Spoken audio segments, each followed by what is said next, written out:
How's it rockin', Dween Nation? You're listening to the Dween Sports Podcast. We're about to get underway. But before you give us a listen, we'd love if you could like, comment, subscribe, and share.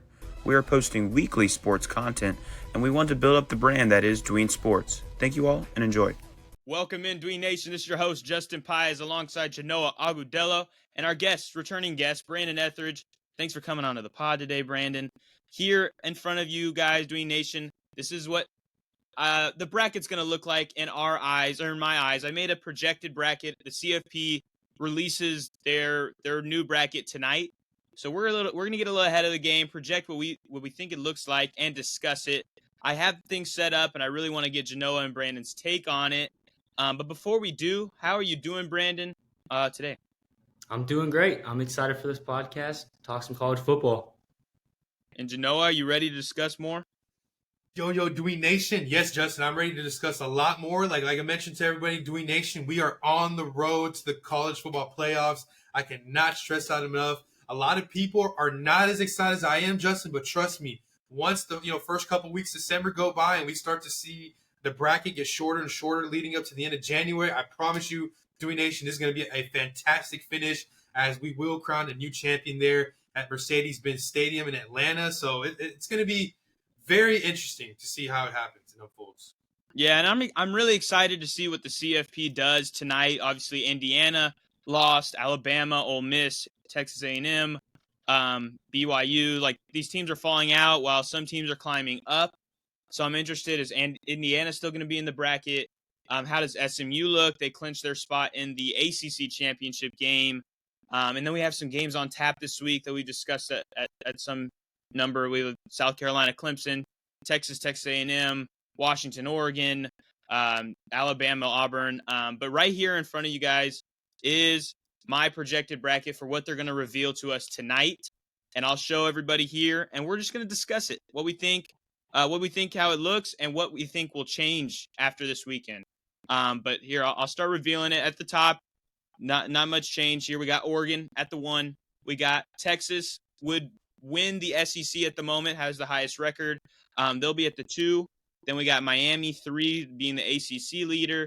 Boise State has a higher record and standing than the Big 12, so they get the 4 seed.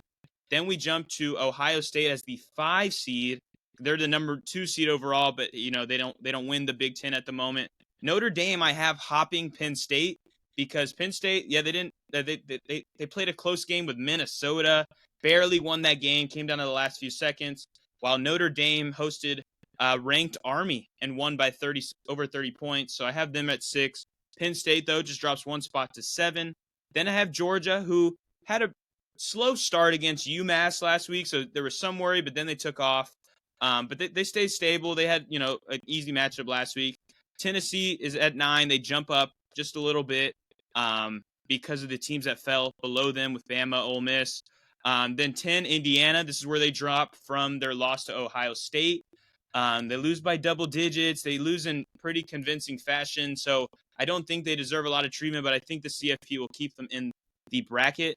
Then we got SMU jumping up a couple spots as well when they clinched their spot in the ACC title game. And then we end with the Big 12 leader, Arizona State, who upset BYU and completely knocked them out of the playoff. But yes, I'll start off with our guest. What do you think of this bracket, this projected bracket? And what are your thoughts? I think it's solid, man. I think, this is pretty close to what mine would be. And I think it's a weird bracket to be looking at just with the state of, college football. But yeah, I think this is a solid bracket right here. What do you think, dog?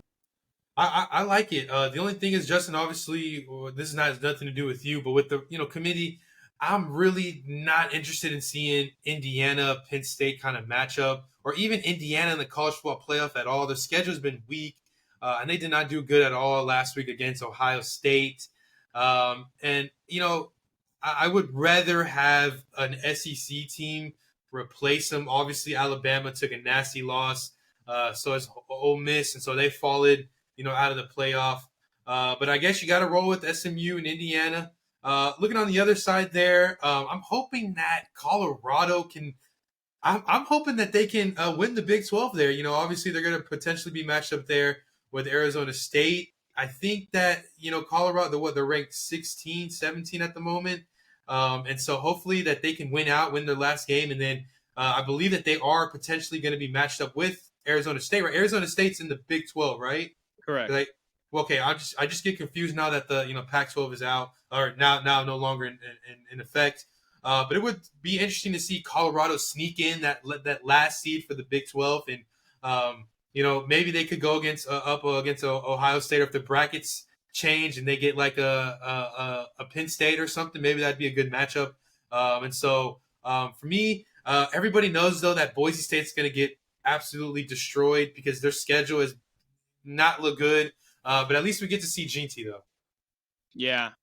I mean, with that Big 12 spot, obviously Arizona State holds the lead. But I think there's 4 or 5 teams that still have a possibility of making it from the Big 12.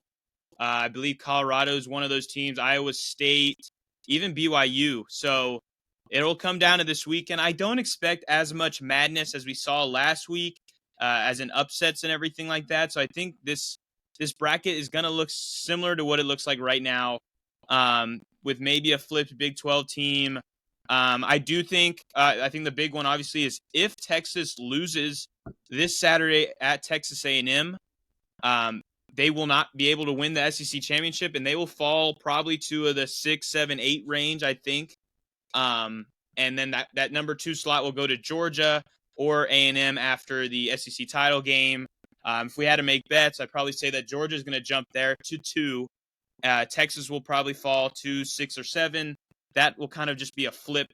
But I think all these teams, obviously, I think if Miami wins this week at Syracuse, they go on to face SMU for the ACC title game. So I think the interesting thing that we might raise the question next week is if Miami wins and SMU beats them in 2 weeks, is Miami out of the playoff entirely, or do they drop to 11 or whatever like that?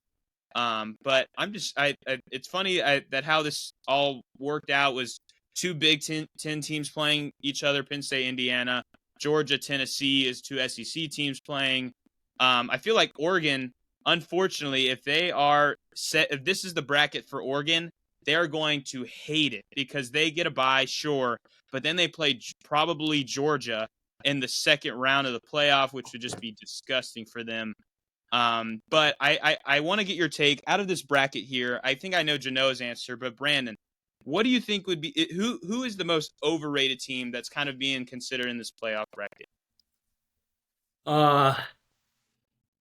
I'd say either that 1 or 2 seed. Oh, I think Texas is pretty overrated. I'm not gonna lie. They have had one of the easiest, schedules in the SEC this year. UMass has played harder SEC opponents than Texas has.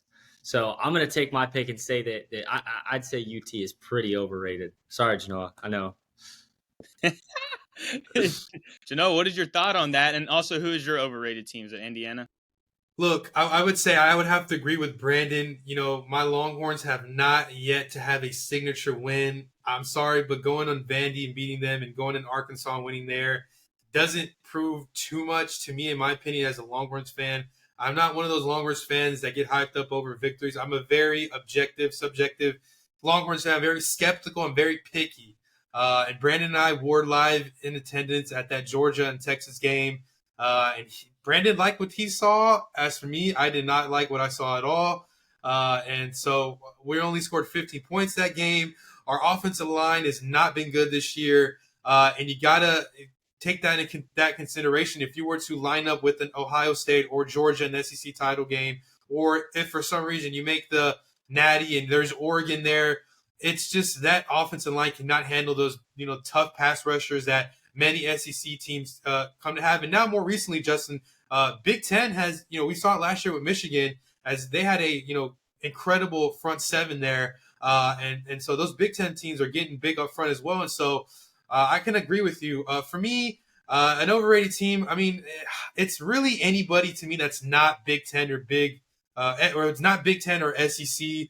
So looking at SMU or Penn State, Justin, I don't mean to toot your own horn, and I know Texas A&M took a tough loss last week but I still think they should get a spot over Arizona State or SMU because it is the SEC. I mean, could Arizona State and SMU beat an Auburn in a college? Obviously Auburn isn't all that good, but the record seems to be kind of trending towards a bowl game. But I'm not sure if they can beat any SEC team, the top 5 or 6, 7 SEC teams in the standings. And so I just feel like you kind of have to put an SEC team there. I'm biased. I'm an SEC guy.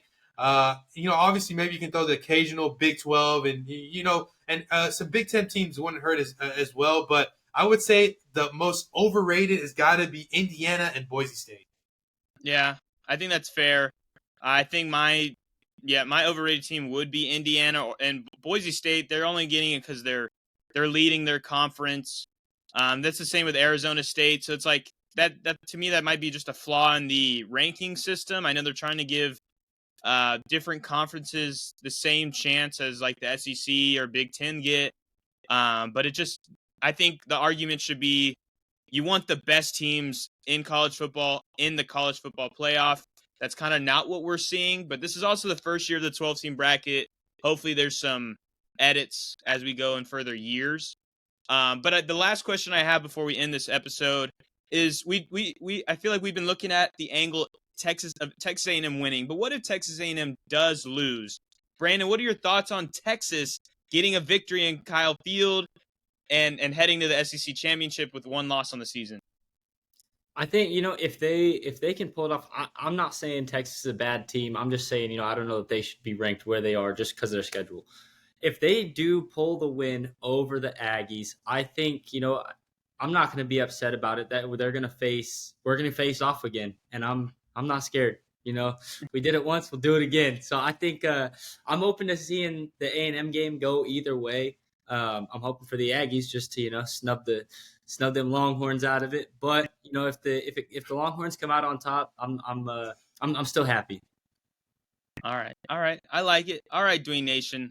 Those are just a quick analyzing and making some bracket predictions before the CFP releases their rankings tonight.